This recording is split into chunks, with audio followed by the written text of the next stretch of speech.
This is Jonathan Agnew of Fifth Pro Boxing Fans, joined by former three-weight world champion Duke McKenzie MBE. Duke, been speaking a bit off camera, but how's life treating you, and how's everything going with Talk Sport?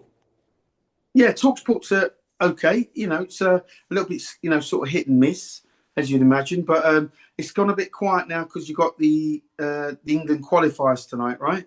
Yep. So there may or may not be some work for, a few weeks, but I'm sure they'll be in touch when when everything calms down a little bit.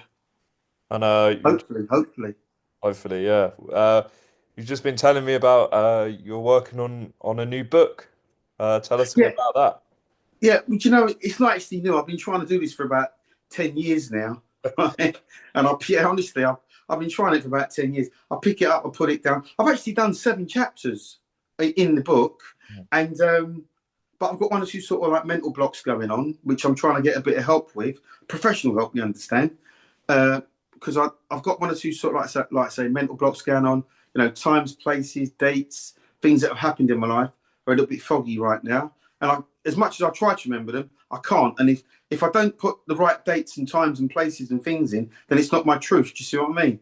And I want it to be an honest sort of descriptive story of my not only my boxing life but my professional life as well. Do you see what I mean? Mm. Well, yeah, hopefully we see that in the stores maybe next year or something like that. See how you get on with it. But Duke, talk to us rather about the last few weeks in boxing. Obviously, the biggest topic's been Eubank and Benn. What did you make of all the chaos at the press conferences? Yeah, they call it Eggate, don't they? It's Yeah. like, listen, on a personal level, I thought it was a stroke of genius by Eubanks. There shouldn't be any controversy, or he could have got blinded by it. How or why he's been fined £100,000 is totally beyond me. I mean, all right, he can afford it, given the fact that he's getting some ridiculous money for this fight, right?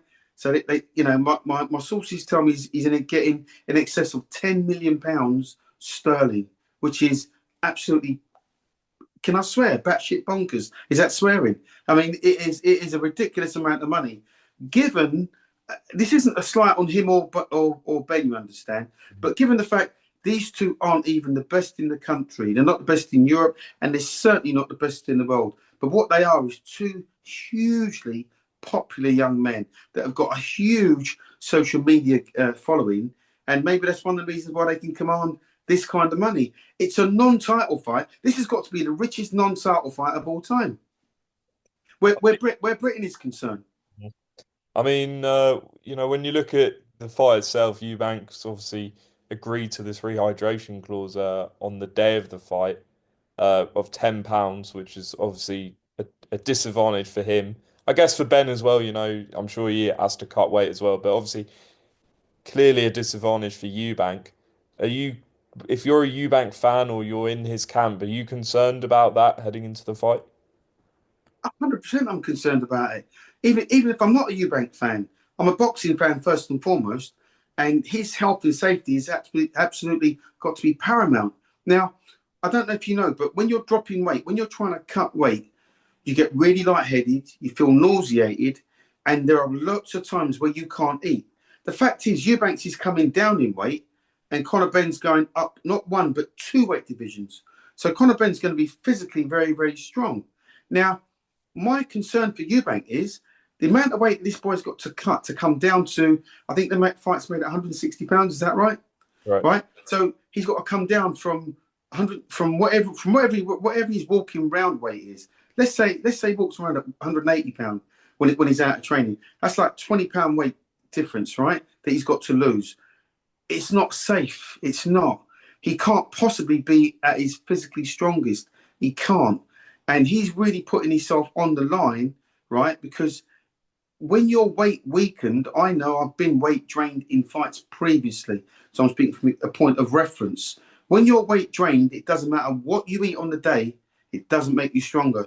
Your stomach has shrunk so much to a point, because he can't make weight the day before the fight. He's got to be down to weight long before that fight. Let's just say he's down to weight a week before the fight or 4 days before the fight. He's making weight from now. He's training from now to reduce his weight. You can't physically be strong over 10 rounds when you have to reduce that amount of weight. So he fights at a weight deficit. Also, what I'll say is your stomach shrinks so much to a point where whatever you eat or whatever you drink, it doesn't have any effect because you can only take on so much fluid and you can only take on so much food. So, and even when you start to eat the food, you feel sick because you haven't been eating for weeks, and it will be months by the time this fight comes around for Eubanks that he hasn't been able to eat a normal life and drink like a normal person would. So it doesn't really sound too promising for him. And I'm told also, I've heard on social media that he's got a private bet on with the other promoter with Eddie Hearn. They've got this £1 million bet on, a private bet, which right now doesn't sound like a good thing to have done, a smart thing to have done. Not if you're weight drained. If you're strong at the weight and you're going into a fight, put your house on it. But not when you're weight. I think Eubank runs the risk of being weight drained in this fight. Is that because of the rehydration clause? Because obviously he's been at 160 most of his career. I know he was at 68, but is that the concern for you because of the rehydration clause? He can't rehydrate to what he wants or would like to rehydrate to. Yeah, sure. Because of the rehydration clause. And also during the fight, they're fighting under halogen lights. The arena's going to be absolutely packed. You sweat during the fight. You lose weight during the fight. So let's just say he makes the weight, comes in at 160. Then he can only put on 10 pounds after that, goes up to 170, possibly. After a few rounds, he'll be back down to, 168, 166 maybe, if it's a really hard fight. And Ben's going to be strong for as long as that fight lasts.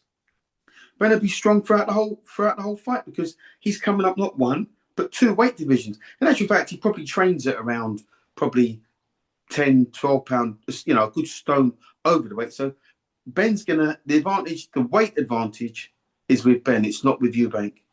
And do you favour Ben in the fight? I'd like to see Eubank win. Um, I don't really have a clear cut. I'm not, I don't care if Ben wins. I don't really care if Eubank wins. But if I had to pick one of the two, I'd like to see Eubank win because he's a showman. He's more of a showman than Conor Benn. This fight isn't about boxing for me personally. This is a fight between two celebrity boxers because that's what they are. They're celebrities. They don't hold a title between them of any real note. So it's we live in the fight game, then there's the fight business, and this is the business end. Can you tell me ever in your lifetime when you've heard of two guys that don't hold a title that are going to get 10 million for a non-title fight? It's fantastic. I take my hat off to the pair of them because ultimately they're going to fight. And these are two boxers that we are talking about. They're not misfits. They're not YouTube fighters. They are proper boxers, right? So I can't remember a time where two guys of this level are going to get paid anywhere near this kind of money. Like I said, I take my hat off to these two. It's a stroke of genius. Yeah, and apparently there's a rematch clause, so they can probably double their money. Uh, Oh yeah, just obviously we've seen a lot of talk about Chris Eubank Sr. and whether he's going to be involved in the fight, and he sort of opened up. They both have actually in recent days talked about their relationship and how it broke down, but how they had a chat, I believe, at Harlem Eubank's fight earlier this month. Just from the outside looking in, do you find this situation like quite sad to see how the relationship broke down and the way they've been talking about how basically they split up, I guess. it's very sad when your private life gets washed out in public. Listen, ultimately, it's nobody's business except the Eubanks business, you know. And it's very sad that it is out in the public now, and the public know their private lives. Um, I do feel that Junior has probably disrespected his father in as much as he wouldn't be in the position that he's in today if it wasn't for his dad. Let's get that right. It's not rocket science. The dad paved the way. The dad made the name for the Eubanks. The son followed on in the father's footsteps. Okay, he can fight in his own right, but you can't compare the two as boxers. Eubank Senior was such a good world champion, such a strong world champion, and there was a certain amount of skill, as much as there was, you know, the extravagant Christopher Livingstone Eubank. As much as there was all that, that guy could actually fight, and he could take a punch. You've only got to look at his record. The fight that he had, obviously, with Nigel Benn being the most popular fight that he had, the most brutal fight that he had. Junior could only really hope to be like his father in terms of, mental strength. His dad was a good tactician as well. It was just a good all rounder, Eubank Senior. So, but Junior can't live up to that. He can't. How do you follow on from your dad being a two? I think Eubank Senior was a two-division world champion, right? So he's a two-division world champion. He can't live up to that. He can't. And it's a little bit sad that he should think that he has to. He should just go about his business, which he is.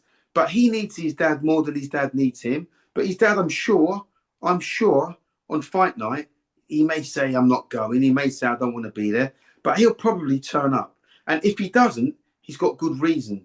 He's been through so much over these last few years. The Eubank family, obviously losing his sibling, he's gone through divorce. His career's over. There's so many bad things that have happened. It's enough to make anybody jump off the deep end.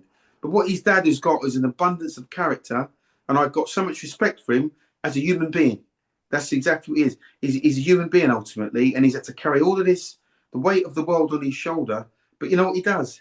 He gets up and he gets on with life. This thing we called life is not a game. We're passing through, and we get older by the day. I'm 61 years of age now. I can remember my 5th birthday, and obviously Eubank was in my sort of generation. So, I just think to myself, the whole Eubank situation on the private level, it's very, very sad to hear. It's very, very sad to see. And I hope they can kiss and make up and crack on. Ultimately, Senior loves his son. He can't not love his son. He can't not care about his son. But, there comes a time where you go, you know what? I'm going to take a step off. And you can just get on with it if that's how you want to be. When you sort of said it just earlier on about you feel like he's disrespected his father, in what sense did you mean that? Well, by the sheer fact that he's made this public knowledge is disrespectful. That's one of the things. And to say to his dad now, well, actually, I'm getting 10 million. I don't need you, which seems to be what's going around. That's disrespectful. As a father from your children, you don't, you should have their natural respect. They should just respect you at all times. I'm old school. I'm not like these young kids today that got no respect for their parents and tell them to shut up and slam doors in their face and walk out or whatever. My kids are all respectful to me, and that's as I would expect it. That's how they've been brought up, to show me respect. If they don't want to show me respect, then there's the door. That's life. Do you see what I mean? But I just feel that, obviously, we're not talking about me, we're talking about Eubank Senior. So, I just feel that his son has shown him not enough respect, or very little respect. He may be saying now, yeah, actually, I'd like to have my dad in my corner. They should have ironed out all this crap, because that's what it is. That he should have gone to his dad. You can't tell me he doesn't drive. He's probably got about 10 cars. Or get on an aeroplane, or find his dad wherever he is and go and talk to him privately, just the two of them, and sort the crap out, because he needs his dad now. At this specific moment in time, he needs his dad. He doesn't need Conor Benn to be saying, well, you're not close to your dad, you're a piece of shit, and you got no unity with your family and all that sort of stuff, because that's disrespectful. The fact that he's given Conor Benn that ammunition, whether it's true or whether it's not true, he should never have done that.